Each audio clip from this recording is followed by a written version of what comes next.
Hello, ഇന്ന് ഞാനൊരു easy ആയിട്ടുള്ള ഒരു ചിക്കൻ കറിയുടെ റെസിപ്പിയാണ് ചെയ്യുന്നത്. ഇത് ഈസി എന്ന് മാത്രമല്ല നല്ല ടേസ്റ്റുമാണ് ഇത് കഴിക്കാൻ. അപ്പോൾ സിമ്പിളായിട്ട് നല്ല ടേസ്റ്റി ആയിട്ടുള്ള ഒരു ചിക്കൻ കറി എങ്ങനെയാണ് ഉണ്ടാക്കുക എന്നുള്ളത് നമുക്ക് വീഡിയോയിലോട്ടേക്ക് പോകാം. അപ്പോൾ വീഡിയോയിലേക്ക് പോകുന്നതിന് മുന്നേ എൻ്റെ ചാനൽ സബ്സ്ക്രൈബ് ചെയ്യാത്തവർ സബ്സ്ക്രൈബ് ചെയ്തതിന് ശേഷം അടുത്തുള്ള ബെൽ ബട്ടൺ ക്ലിക്ക് ചെയ്ത് ഓൾ എന്നുള്ള ഓപ്ഷൻ കൂടിയും ക്ലിക്ക് ചെയ്യുക. ഈ ഒരു മിക്സിയുടെ ജാറിലേക്ക് ഒരു 6 അല്ലി വെളുത്തുള്ളിയും ഒരു ചെറിയ കഷ്ണം ഇഞ്ചിയും ഞാൻ ആഡ് ചെയ്ത് കൊടുത്തിട്ടുണ്ട്. ഇനി ഇതിലേക്ക് നമുക്ക് 1 ടേബിൾ സ്പൂണോളം പെരിഞ്ജീരകം ആഡ് ചെയ്ത് കൊടുക്കാം. അതേപോലെ തന്നെ 1 ടേബിൾ സ്പൂണോളം കുരുമുളക് കൂടി ആഡ് ചെയ്ത് കൊടുക്കാം. ഇനി ഇത് നമുക്കൊന്ന് അടിച്ചെടുത്ത് കൊണ്ടുവരാം. ഇതിപ്പോൾ ഞാനിവിടെ അടിച്ചെടുത്ത് കൊണ്ടുവന്നിട്ടുണ്ട്. ഇത് പേസ്റ്റ് പോലെ ആവണമെന്നൊന്നുമില്ല, ജസ്റ്റ് ഒന്ന് അടിഞ്ഞ് കിട്ടിയാൽ മതി. ഇനി നമ്മുടെ അടുത്ത സ്റ്റെപ്പ് എന്ന് പറയുന്നത്, ഞാനൊരു കുക്കർ ചൂടാക്കാൻ വെച്ചിരുന്നു. ഇതിലേക്ക് ഒരു 2-3 ടേബിൾ സ്പൂണ് കോക്കനട്ട് ഓയിൽ ഒഴിച്ചു കൊടുക്കുക. കോക്കനട്ട് ഓയിലിൻ്റെ അളവ് നിങ്ങൾക്ക് തീരുമാനിക്കാം. ഇനി ഇതിലേക്ക് നമ്മൾ നേരത്തെ ക്രഷ് ചെയ്ത് വെച്ചിരിക്കുന്ന ഇഞ്ചി, വെളുത്തുള്ളി, പെരിഞ്ജീരകം, കുരുമുളകിൻ്റെ പേസ്റ്റ് ഇട്ടൊന്ന് വഴറ്റിയെടുക്കാം. അതിൻ്റെ പച്ചമണം മാറുന്നത് വരെ ഒന്ന് വഴറ്റിയെടുക്കണം. പിന്നെ ഈ കോക്കനട്ട് ഓയിലിൻ്റെ അളവ് ഞാൻ പറഞ്ഞത്, ഇത് കുറച്ച് കൂടുതൽ കോക്കനട്ട് ഓയിൽ ഒഴിച്ചാൽ ടേസ്റ്റ് കൂടുകയേ ഉള്ളൂ, കുറയൂല. ഇതിലേക്ക് ഞാനിപ്പോൾ കറിവേപ്പില കൂടി ആഡ് ചെയ്ത് കൊടുത്തിട്ടുണ്ട്. അതേപോലെ കറിവേപ്പില ഇടുന്നതും നല്ലൊരു ടേസ്റ്റ് നൽകും. അപ്പോൾ ഇതിൻ്റെ പച്ചമണം മാറിയപ്പോൾ ഞാൻ ഒരു വലിയ സവാള ഹാഫ് സ്ലൈസായി കട്ട് ചെയ്തത് ഇതിലേക്ക് ആഡ് ചെയ്ത് കൊടുക്കുന്നുണ്ട്. ഇനി 3 പച്ചമുളക് നടുകെ കീറിയത് ഞാൻ ആഡ് ചെയ്ത് കൊടുത്തിട്ടുണ്ട്. ഇപ്പോൾ ഇതിലേക്ക് ഇട്ടിരിക്കുന്നത് സവാള, പച്ചമുളക്, ഇഞ്ചി, വെളുത്തുള്ളി, പെരിഞ്ജീരകം, കുരുമുളകാണ്. ഇതെല്ലാം കൂടി നല്ലോണം ഒന്ന് മിക്സ് ചെയ്യുക. അതിനുശേഷം ആവശ്യത്തിനുള്ള ഉപ്പിട്ട് കൊടുക്കുക.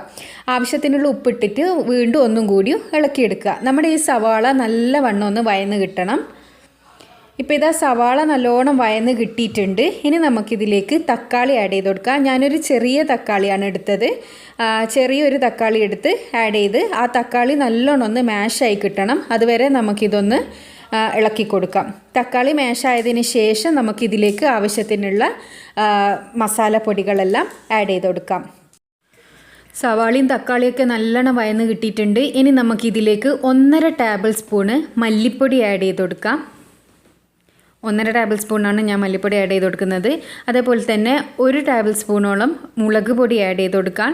പിന്നെ ഒരു 1/2 ടേബിൾ സ്പൂണ് മഞ്ഞൾപ്പൊടി ആഡ് ചെയ്ത് കൊടുക്കാം.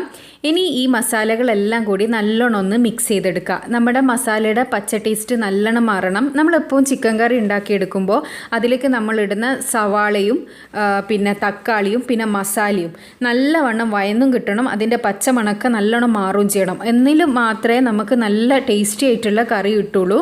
ഇനി നമുക്കിതിലേക്ക് നമുക്ക് ആവശ്യത്തിനുള്ള ചിക്കന് ആഡ് ചെയ്ത് കൊടുക്കാം. ഞാനൊരു മീഡിയം സൈസിൽ ഇവിടെ ചിക്കൻ കട്ട് ചെയ്തെടുത്തിട്ടുണ്ട്. ആ ഒരു ചിക്കൻ ഞാൻ ഇതിലേക്ക് ഇപ്പോൾ ആഡ് ചെയ്ത് കൊടുക്കുകയാണ്.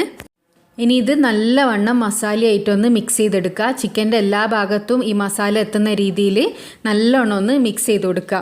അതിനുശേഷം നമുക്കിതിലേക്ക് ആവശ്യത്തിനുള്ള വെള്ളം ഒഴിച്ചു കൊടുക്കണം. വെള്ളം ഞാനിവിടെ തിളപ്പിച്ച വെള്ളമാണ് ഒഴിച്ചു കൊടുക്കുന്നത്. ഇതിലേക്ക് ഞാൻ 1.5 കപ്പോളം വെള്ളം ഒഴിച്ചു കൊടുക്കുന്നുണ്ട്. ഇനി അതുകൂടി നല്ലോണം ഒന്ന് മിക്സ് ചെയ്തെടുക്കുക. നല്ലോണം മിക്സ് ചെയ്തതിന് ശേഷം ഇനി നമുക്ക് ഈ കുക്കറൊന്ന് അടച്ച് വെക്കാം. കുക്കർ അടച്ച് വെച്ചിട്ട് ഒരു മീഡിയം ഫ്ലെയിമിൽ ഒരു 2 വിസിൽ തന്നെ നമ്മുടെ ചിക്കൻ വെന്ത് കിട്ടും. അപ്പോൾ നമുക്കിതൊരു മീഡിയം ഫ്ലെയിമിൽ കുക്കർ അടച്ച് വെച്ച് ഒരു 2 വിസിൽ വരെ വെയിറ്റ് ചെയ്യാം. ഇപ്പോൾ 2 വിസിലായിട്ടുണ്ട്. അതിൻ്റെ ആവിയൊക്കെ പോയപ്പോൾ ഞാൻ ഇത് തുറന്ന് നോക്കിയിട്ടുണ്ട്. നമ്മുടെ കറി ഇവിടെ റെഡിയായി.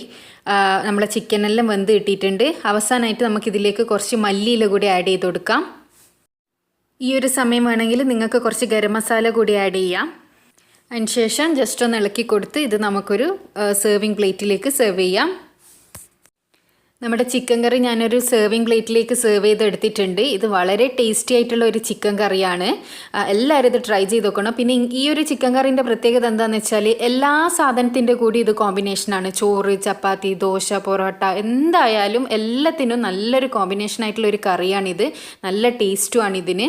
അപ്പോൾ എല്ലാവരും ട്രൈ ചെയ്ത് നോക്കുക. പിന്നെ ഗരം മസാലേൻ്റെ കാര്യം നിങ്ങൾക്ക് അത് ഓപ്ഷണലാണ്. നിങ്ങൾക്ക് അത് മസാലപ്പൊടി ഇടുന്ന സമയത്ത് ഇടാം, അല്ലെങ്കിൽ അവസാനം ആഡ് ചെയ്ത് കൊടുക്കാം. ഞാനിപ്പോൾ ഇതിൽ ഗരം മസാലപ്പൊടി ആഡ് ചെയ്തിട്ടില്ല. അപ്പോൾ അത് നിങ്ങളൊരു ചോയ്സാണ്. അപ്പോൾ ഇങ്ങനെ ഒന്ന് നിങ്ങൾ ചിക്കൻ കറി ഉണ്ടാക്കി നോക്കിയതിന് ശേഷം തീർച്ചയായും നിങ്ങളെ അഭിപ്രായം അറിയിക്കണം. പിന്നെ എന്നും പറയുന്നത് പോലെ തന്നെ എൻ്റെ ചാനൽ സബ്സ്ക്രൈബ് ചെയ്യാതെയാണ് നിങ്ങൾ വീഡിയോ കാണുന്നതെങ്കിൽ ദയവ് ചെയ്ത് സബ്സ്ക്രൈബ് ചെയ്തതിന് ശേഷം ബെൽ ബട്ടൺ കൂടി ക്ലിക്ക് ചെയ്യുക. എങ്കിൽ മാത്രമേ ഞാനിടുന്ന വീഡിയോസ് എല്ലാം നിങ്ങൾക്ക് നോട്ടിഫിക്കേഷനായിട്ട് കിട്ടൂ. അപ്പോൾ അടുത്ത നല്ല റെസിപ്പി ആയിട്ട് കാണാം. Thanks for watching.